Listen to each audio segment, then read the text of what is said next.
Our people used to go to a lot of public meetings, in the early days, with the RMA and late 80s, early 90s.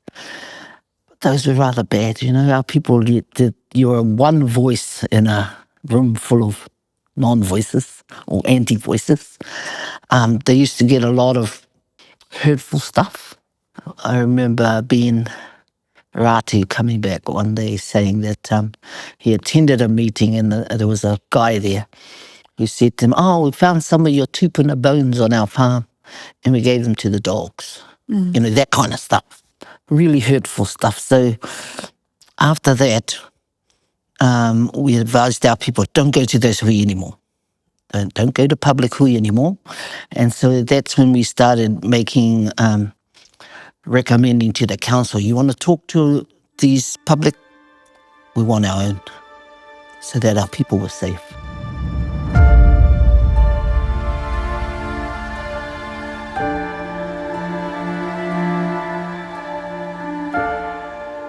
Kia ora nau mai. We're recording some of the lived experience narratives with regards to the 30 years of the settlement and people's reflections and experiences at the time.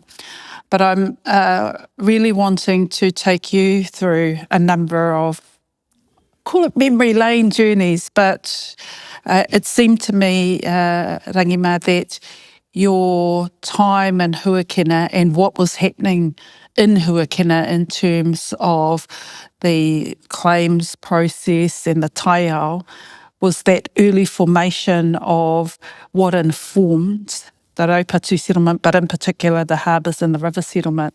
So is there a moment in time within Huakina that you could point to that could give us a sense of what was happening around the taiao issues? Taiao was an everyday thing there. So, it's really a collective of things rather than a single moment. If I'm going to go there, I would start with before my time, which was the Waitu, the Waiopā claim, which actually led to the creation of Huakina, to be honest. That's for me. From the Waiopā claim, which was lodged in 1977, I think it was. And from there, they developed the group, Te Puahaki Manuka. That was the original environmental movement group of that time, named after the regions that Te Ariki Nui gave for when they were fundraising for Kumiora. So our region down home was Te Puahaki Manuka. That was our fundraising region. And so they all stayed together, all old people, all the kaumātua from the lower river to Manukanuka, supported by Carmen and, those people that saw Huakina through. And so, and after that you had the steel mill, the taking of the iron sands from Maaori, and the slurry pipe, which was taking Waikato River water to be discharged into Manukanuka, and that was a no-no back then, or still is actually. And so from then you had that. And the Centre for Māori Studies, they did a Huakina report, the same kind that they did for the Huntly Power Station and all the different marae. And from there you got Huakina. Huakina was formed out of that. And Te Puahaki Manuka became the environmental arm of Huakina.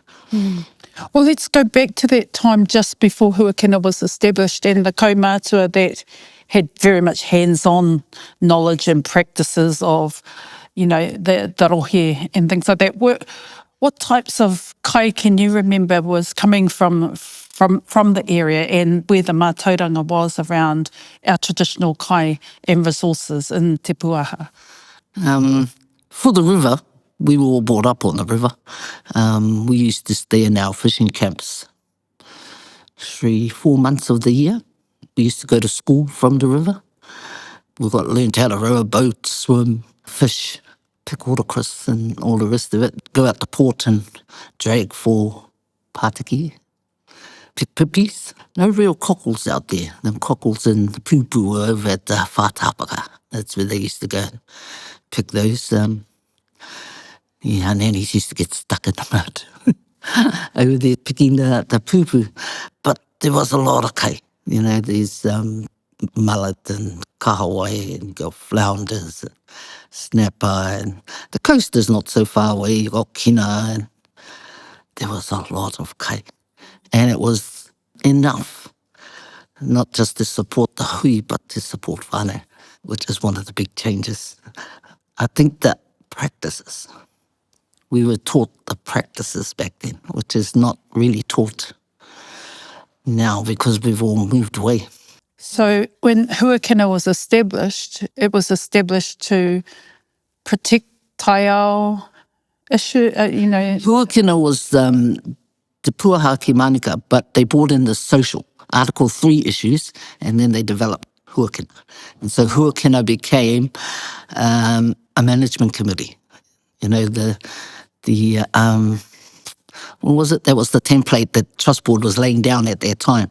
And so Huakina became a template worked off the Wāhi Whānui one. And that's what they were trying to set up across the rohe, the region. And so that's what Huakina became. And then rather than environment becoming the sole issue, they gradually brought in Article 3, health, social. And then that is the Huakina that they developed, and that's the Huakina you got now. That still exists. There were some strong individuals working at Huakina around the environmental issues. Very strong. I mean, there's Auntie Naniko, Carmen, Julie.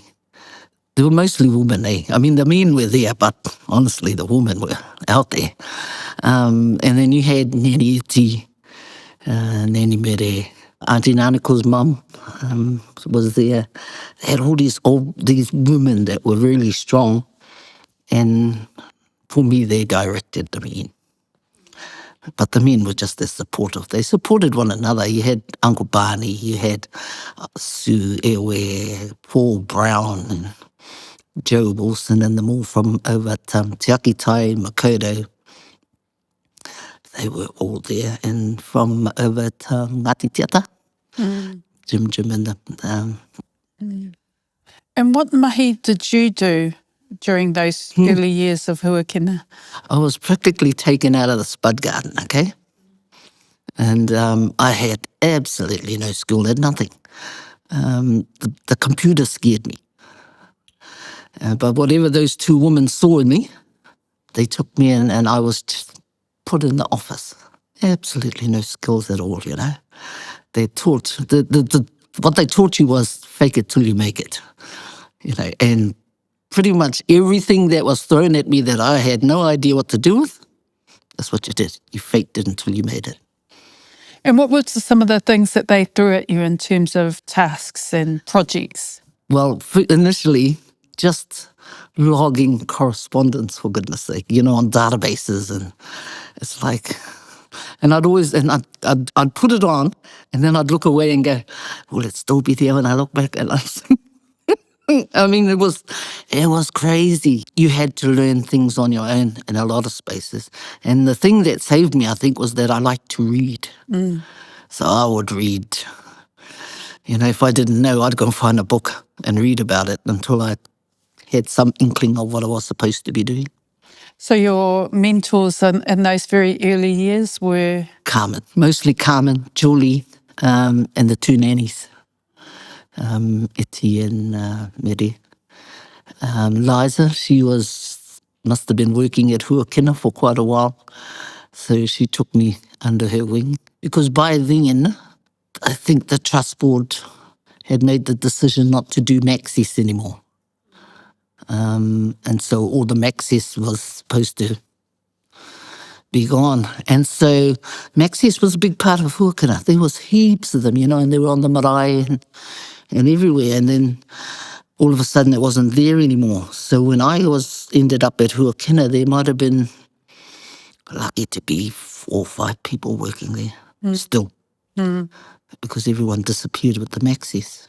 So how did the environmental part of Huakina grow? Where did that come from?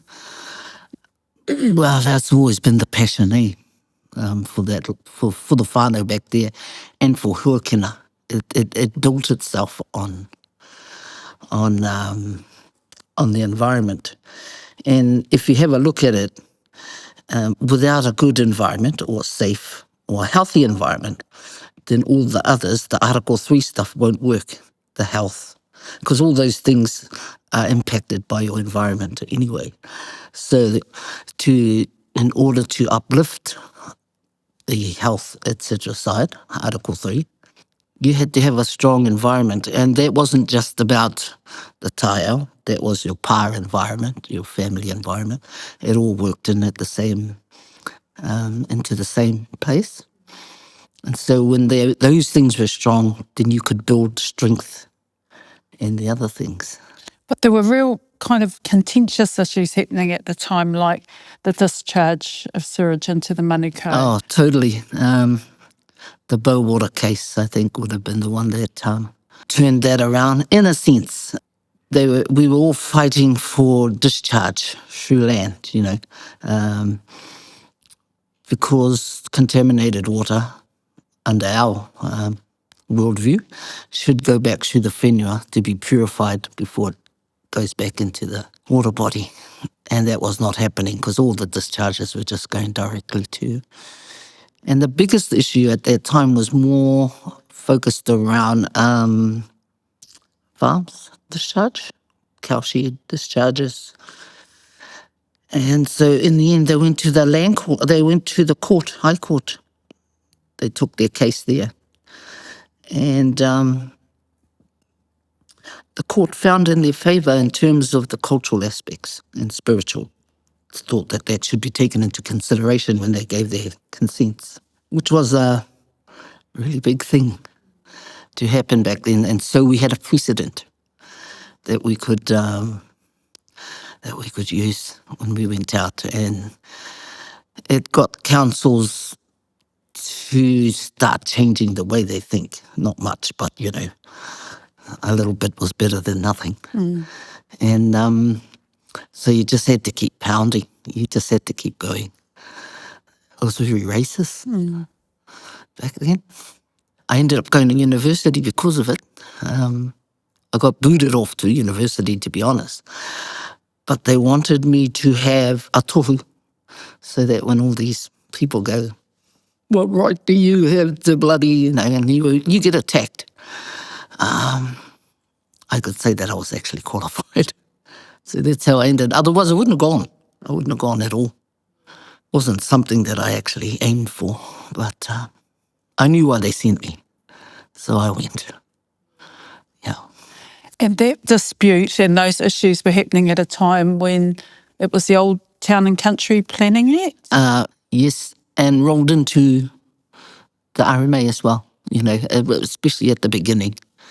But I think the only thing that helped us at the beginning was nobody knew how to use the RMA, in terms of Section 6E and those things. So they were still... We had a window of opportunity, I'd say 5 or 6 years, that for me were the golden years of the RMA, and then everybody else figured out how to circumvent. And they were the golden years because you had examples, practical examples in Little. And we could move a lot of things because nobody knew how to work Section 6E, the kaitiakitanga section, because it was brand new. It was all brand new. And so that they didn't end up either in court or didn't end up making really drastic mistakes. They were cautious, not us on our side. We went bang, but they were cautious on their side. So what was an example of kaitiakitanga thinking that was happening out in Te Puaha across that part of the rohe that helped to strengthen how the Act could give effect to kaitiakitanga? We learned how to build relationships with the councils, hard as that was. But there were some good people in the councils that actually wanted to. And because the RMA was so new, they wanted to work with us to get to a good place in terms of the RMA. Other environmental groups, We built relationships with those, Manukau Harbour Protection Society, other places. We built good relationships with the marae. And the marae started to build their own strengths in terms of environmental mahi. So what you were getting was strength in numbers, in mass. Whereas before for me, you were on your own with a few kaumātua. Those relationships and networks enabled Nanako and Julie and Carmen to go out and rattle some cages, Absolutely. really, and educate people about why this was important. Is there a hui or a meeting or an event that you can remember where they were out there doing that and it became crystal clear to people why this was so important? Well, Nanako and Uncle Tahoe, they ended up on the council before I went to Huakina. So, that started way before. I remember Carmen saying that, resourcing funding was always going to be an issue. But for them at Huakina at that time, before me, they thought that building relationships was more important than seeking the funding. And from those relationships actually came the resourcing.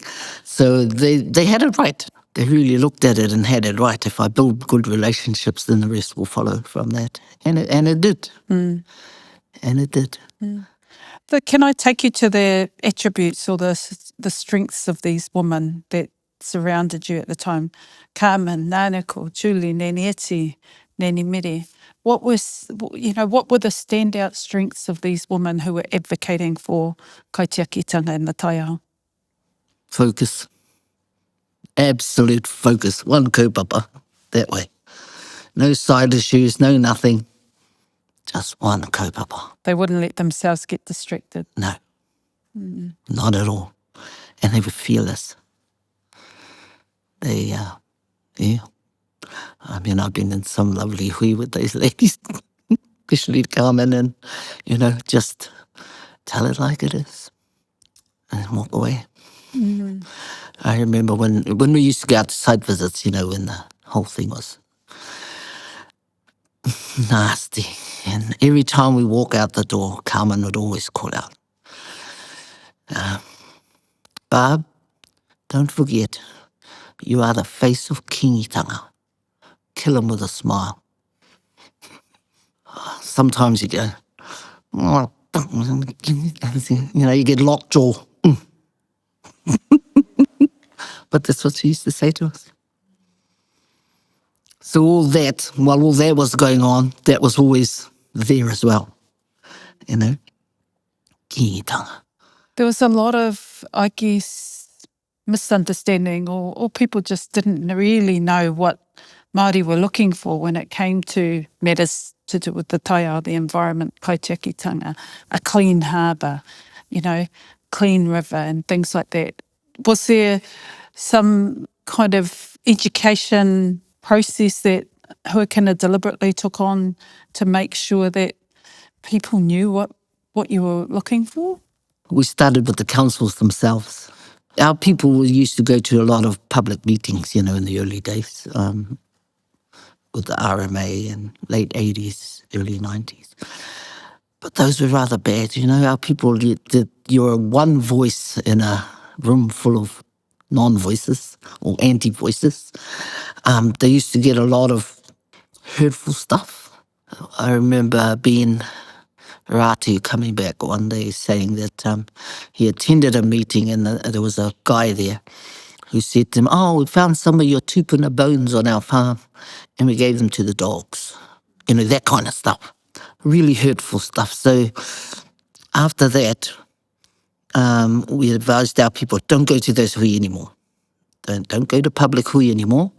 And so that's when we started making, recommending to the council, you want to talk to these public? We want our own, so that our people were safe. And so that was created out of that. We would have our own hui, rather than have to force our people to go to public hui and have to face that kind of thing. I can imagine that would have been difficult.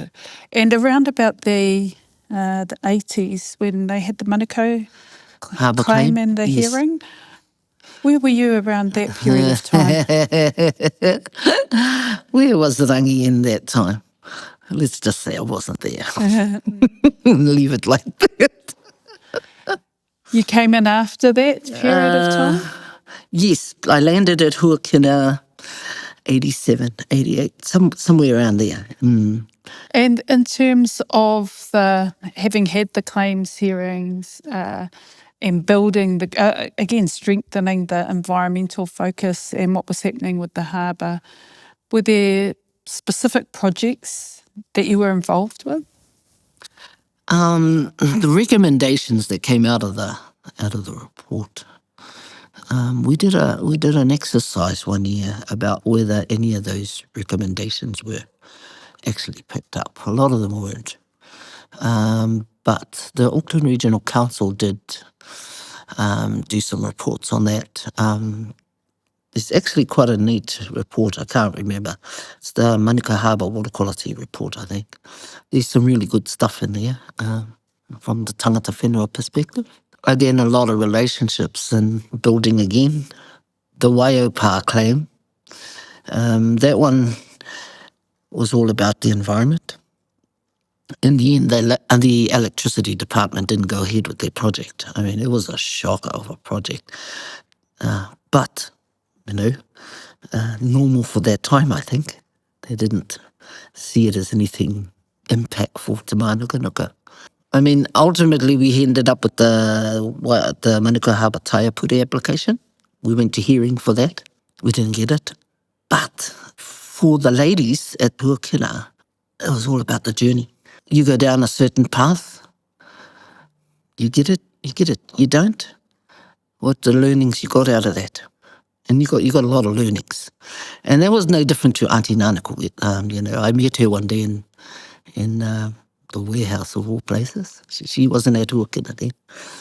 And she said to me, "What you doing, Rangi?" And I talked to her about what we were up to. And she goes, "That's what you do, Rangi. You go down that path. If it's not there, you go down another path. And you just keep going down paths until you know." He said, "You might achieve a little bit here and a little bit there. Just go down the path." And so for them, it was all about the journey, I think. Because the journeys, you learn a lot. You may not get what you want. And we didn't out of the Taiapure application. But we got a lot of learnings just about the process and what our people's views were. And we've got a lot of information that's stored by the people that stood up to present. Uncle Barney, Auntie Rina, all of them, which you add to the submissions that were given at the Manukau Harbour claim in 85, I think it was. And so all that is a collection of information that's in that's there for our kids to pick up one day, rather than them having to go do the hunt over and over again.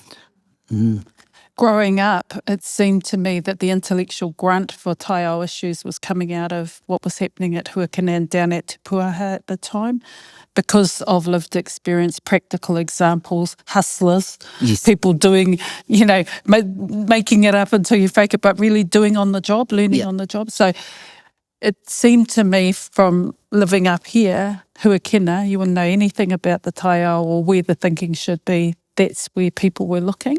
I'm not sure if you saw it that way, but I certainly grew up with that kind of shaping of my experience. And I wondered whether, my curiosity is, and especially with you, is I wondered whether there'd been some early thinking about like the harbour settlements and river settlements that you saw come through into eventually what formed the thinking around the settlements.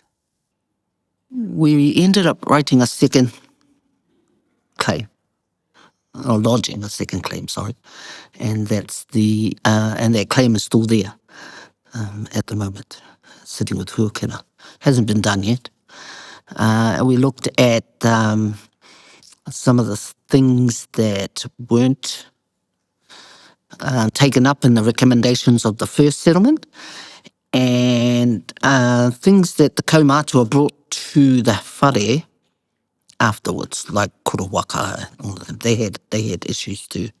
So all of that is inside this one is called the Huakina clay. And so the harbour is in there, the lower rivers in there, and looking at those issues. A lot of the training was developed around that in terms of we identified where our gaps were, with the hope that the gaps in terms of the academic side was being done up here. And up here, I mean up this way with the board, etc. And so our training was more on the ground. How to identify whitebait spawning grounds, how to monitor birds, how to, all that kind of stuff, possum hunting. That's where we located our training, because it's a marae organisation, eh? And so if there were people within that we identified as maybe you should get a higher education, or maybe you should go, then we supported those ones to move on. Carmen was very good at identifying these people. The Huakina claim captures what wasn't completed under the first Manukau Harbour claim, the 85 one. So that's in the second one, and other issues that the whānau had for the river. But I think captured under the river settlement, which is good. Can we move to the river settlements and the establishment board for the Waikato River and Te Ture GC. Whaimana? Yes, and your experience of that period of time, how, going back to your point about relationships and networks and things like that, how did you socialise Te Ture Whaimana and what that meant? So the GEC's job was to get a Ture Whaimana, to develop one. We had the eight objectives that belonged to Waikato, and and then we had the one for the iwi, the other river iwi, and the community.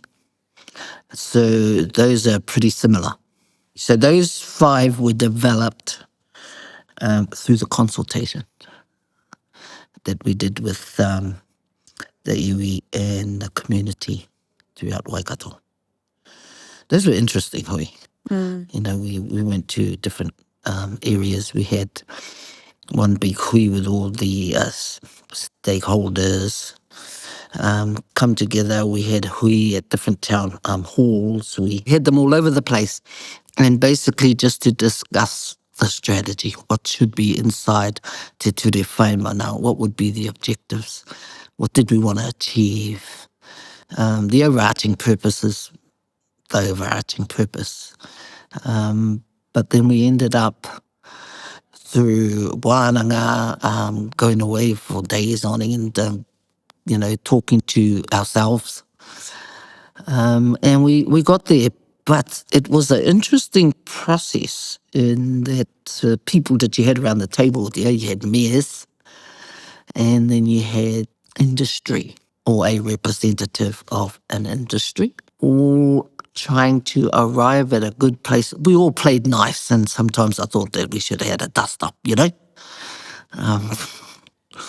But everybody was smiling at one another, and sometimes, we smile a bit too much.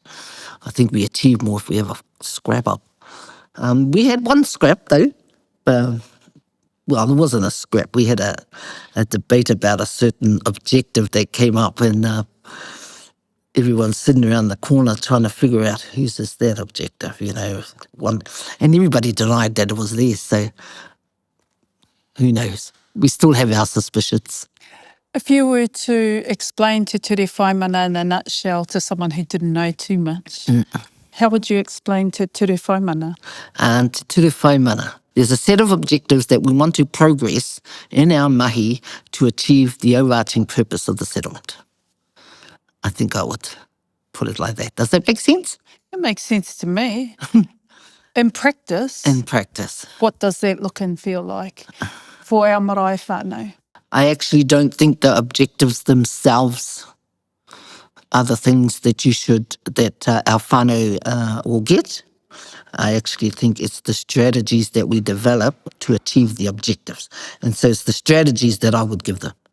And then in explaining those strategies, then I would say to them, and from these strategies, these are the objectives we want to achieve.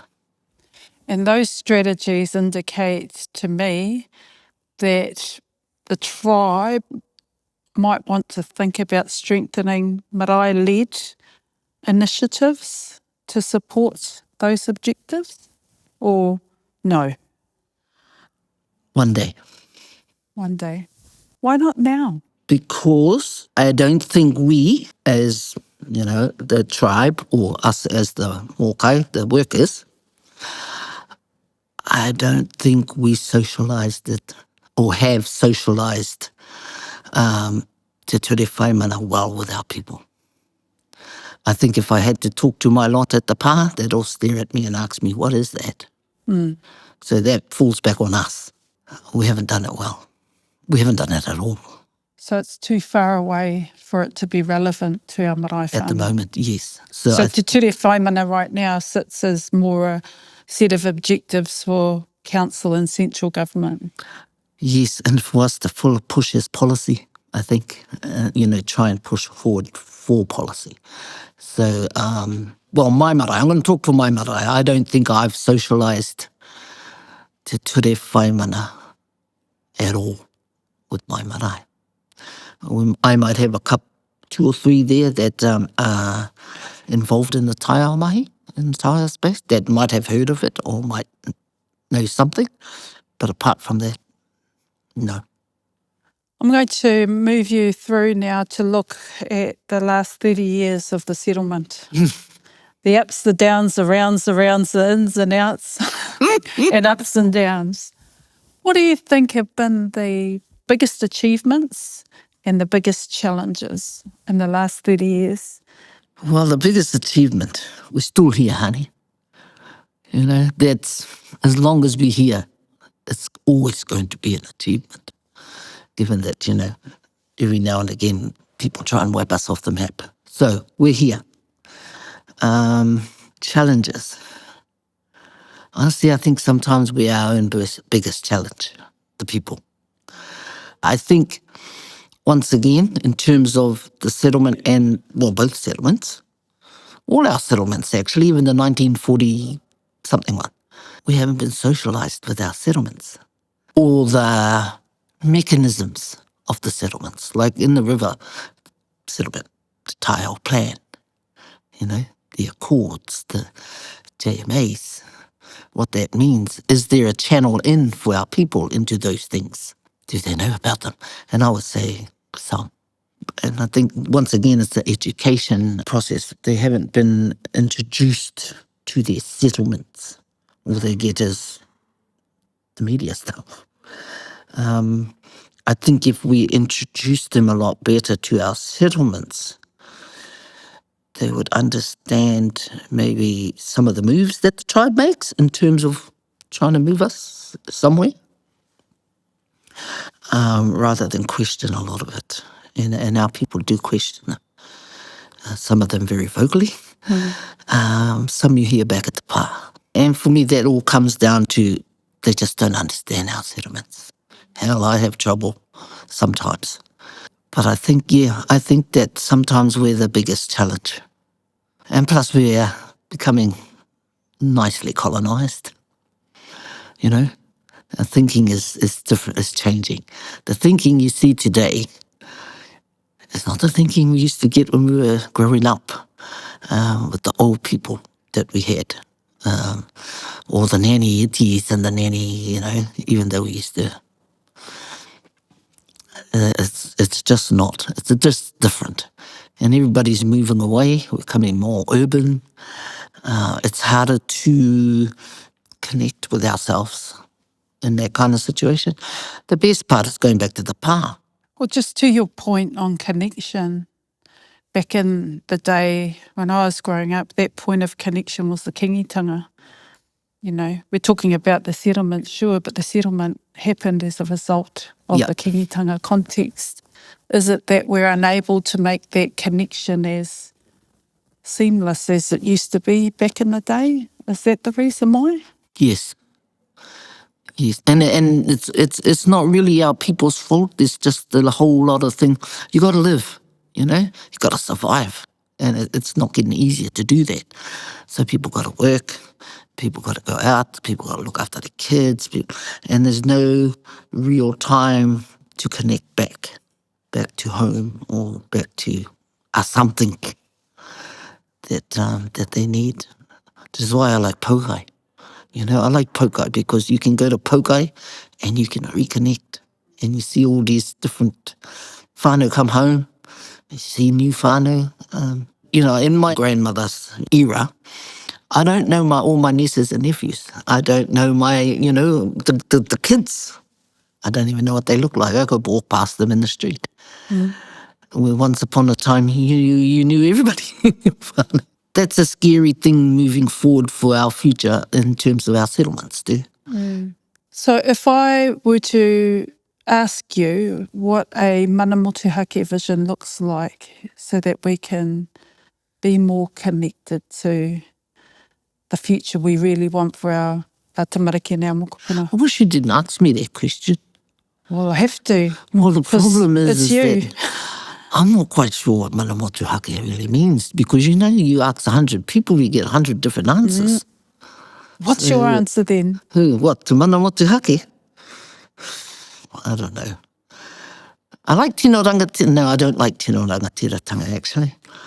Mana motuhake. From a personal space, I suppose, if I had to say mana motuhake, it's my ability to have choices. As long as I have a choice. I have my own personal mana motuhake because I can know, I can go, I can stay, and that's important. And I suppose if you expand that out to the rest of it, it's still about having a choice. But one would hope that you choose to stay together. I think if we had a choice to be able to go home or to go to hui or go to, stay together without having to worry about, I got to make money today to put kai on my table and all those kinds of things, then that for me would be mana motuhake. My right to choose. When you're backed in a corner, you got no choice, you don't feel good. All you want to do is punch out. But when you got choices, then you have options. If you were to provide some insight as to what you think the next generation would benefit from in terms of growing their skills, their passion, their focus, what advice would you give? Just go for it.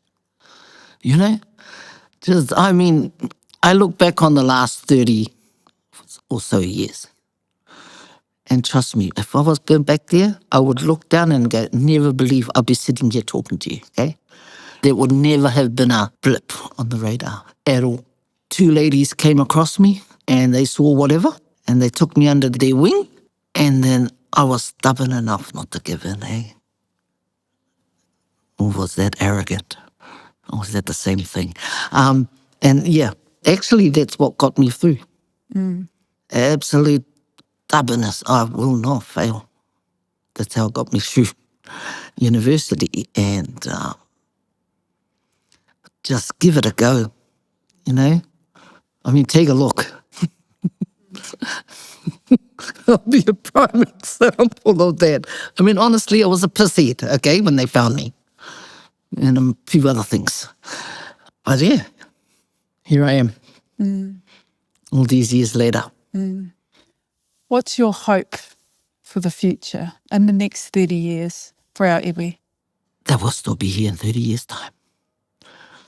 Given what's happening to us, and I am a firm believer in climate change, given what's going to happen, what the potential is for things to happen to us, I hope we can weather that.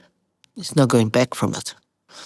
And unless we can convince the powers that be and everybody else that we need to change, it's just going to get worse.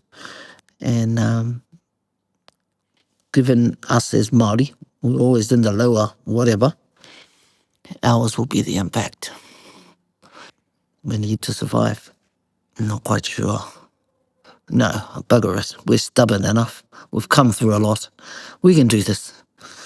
If you were to reflect on your parents and the best advice that they gave you, what sticks with you that has made you do the things that you've done and get through and still be here?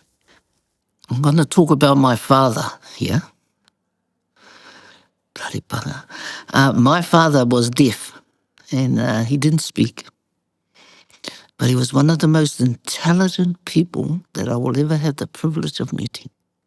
He never let that get in the way of what he wanted to achieve. He worked, he was very, one of the most skillful people at the job that he had at the freezing works. People talked about him, about his ability. He worked all his life and he never let that get in the way at all. And he lived a good life. He knew how to communicate. Despite all of that, he never gave up at all. He never gave in to that, his disability, if you like. I actually think it made him stronger, to be honest. So I think from him, I learned how to, you don't give up. I think that's where I got my stubbornness from. From my mother, poor thing, she was the disciplinarian. Discipline in our family. So, you tend to end up being daddy's girl because mummy went to, doled out the punishment. But she comes from a whānau of, they're soft. They're Ngāwari people. They don't say anything. They just do what they do and that's it. So it's not easy managing that part with the other part and trying to bring it together because they just bounce off one another. So 1 minute I can be this and the next minute I can be that. And they kind of go boom. It feels like you've got the best of both. I hope their so. skills. I hope so. Are there any kind of final reflections on this 30 years, this milestone point that you would like to share? Personally, I've learned a lot. I mean, I caught the tail end of the land settlement and just observing how the teams used to go out and talk to the people and collect the histories and stuff. I picked that up as something that I like to do when I go and talk to people. It's a good way of doing it. I think that kind of caught it all in the hui and stuff sport me because I don't actually like the Zoomy stuff. I like to see and feel real people. I think the settlement's been good for us in that we were able to free ourselves up a little bit from all that was holding us in that space of Raupatu. We haven't forgotten it. I think it's become a much lighter korowai to wear as we move forward. And I think that's the biggest thing because, when I was young, my nana used to talk about the whenua, about this, all that. And it was a different kind of weight that used to sit on us, I think. But with the settlement and the years going since then, it's lightened the load to be replaced by another load, of course. But I mean, that hurt, that deep sense of hurt that used to be around when Nana used to drag me to all the hui. So it's not so bad anymore. I hope we never lose that feeling of what happened to us. But it doesn't have to drag us down anymore. We can lighten up and move forward. Thank you. Mihi ana ki a koe. Me ngā kaura I taka mai I tēnei wā mō tēnei kaupapa. I ngā kōrero tuku iho mai I ngā mātua tūpuna korongo. Ko rongo te nākei me te marama o te titiro o ngā kupu. Mihi ana ki a koe.